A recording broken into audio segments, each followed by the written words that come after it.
বন্ধুরা ভাবুন তো, একই জায়গায় দিনে এত গরম যে সেখানে দাঁড়ানোই অসম্ভব, আর সেই একই জায়গায় রাতে এত পরিমাণ ঠান্ডা যে ব্ল্যাঙ্কেট ছাড়া থাকা মুশকিল।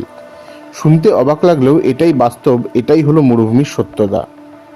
বন্ধুরা, পৃথিবীতে এমন কিছু মরুভূমি আছে যেখানে দিনে তাপমাত্রা প্রায় 50 ডিগ্রি সেলসিয়াস পর্যন্ত উঠে যায়, কিন্তু সেই একই জায়গায় রাতে তাপমাত্রা 0 ডিগ্রির কাছাকাছি নেমে যায়। এটা কি শুধুই বালুর কারণে, নাকি এর পিছনে লুকিয়ে আছে আরও বড় বৈজ্ঞানিক রহস্য? তো বন্ধুরা, আজকের ভিডিওতে আমরা এটাই জানবো, মরুভূমিতে দিনে যতটা গরম পড়ে রাতে তার থেকেও বেশি ঠান্ডা পড়ে কেন। তো ভিডিওটি সম্পূর্ণ দেখুন। হ্যালো বন্ধুরা, ওয়েলকাম টু মাই চ্যানেল। আমি সৌরভ নন্দী, আর আপনারা দেখছেন ফ্যাক্টস উইথ সৌরভ। চলুন শুরু করা যাক। বন্ধুরা, এই রহস্য জানতে হলে প্রথমেই আমাদের বুঝতে হবে মরুভূমির দিনে এত গরম হয় কেন। মরুভূমিতে সাধারণত গাছপালা খুবই কম থাকে। গাছপালা না থাকায় সূর্যের আলো সরাসরি মরুভূমির মাটির ওপরে পড়ে। গাছ থাকলে তারা সূর্যের তাপের একটা বড় অংশ শোষণ করে নেয় এবং আশেপাশের পরিবেশ কিছুটা ঠান্ডা রাখতে সাহায্য করে। কিন্তু মরুভূমিতে সেই রকম কোনো সুবিধা নেই। আরও একটি বিষয় হলো, মরুভূমির মাটি মূলত বালি দিয়ে তৈরি, আর বালি খুবই দ্রুত গরম হয়। মানে সূর্যের আলো পড়লেই বালি দ্রুত তাপ শোষণ করে ফেলে। এজন্যই দিনে মরুভূমি খুবই দ্রুত গরম হয়ে যায়। আরও একটি কারণ হলো, মরুভূমির আকাশ সাধারণত পরিষ্কার থাকে।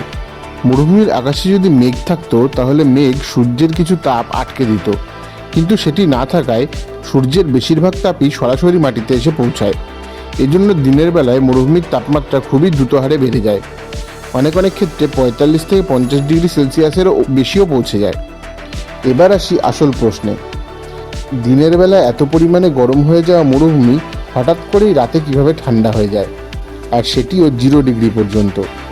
এর সবচেয়ে বড় কারণ হলো, মরুভূমিতে জল খুবই কম থাকে।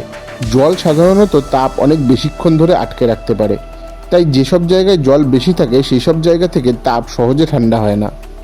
কিন্তু মরুভূমিতে জলের পরিমাণ কম থাকায় দিনের তাপ রাতের দিকে একেবারেই ধরে রাখা সম্ভব হয় না। ফলে সূর্য ডুবে যাওয়ার পর মাটির তাপ দ্রুত হারে আকাশে চলে যায়। এই কারণেই রাতে মরুভূমি খুব দ্রুত ঠান্ডা হয়ে যায়। এবার আসি বালির ভূমিকায়। আমরা জানি বালি যত তাড়াতাড়ি গরম হয় তার থেকেও তাড়াতাড়ি তাপ ঠান্ডা হয়ে যায়। তাই দিনের বেলা আপনি যদি মরুভূমির বালি স্পর্শ করেন তাহলে তা খুবই গরম লাগবে, কিন্তু রাতে সেই একই বালি খুব তাড়াতাড়ি ঠান্ডা হয়ে যায়। এই কারণে মরুভূমির তাপমাত্রা দিনে দ্রুত বাড়ে এবং রাতে দ্রুত কমে যায়।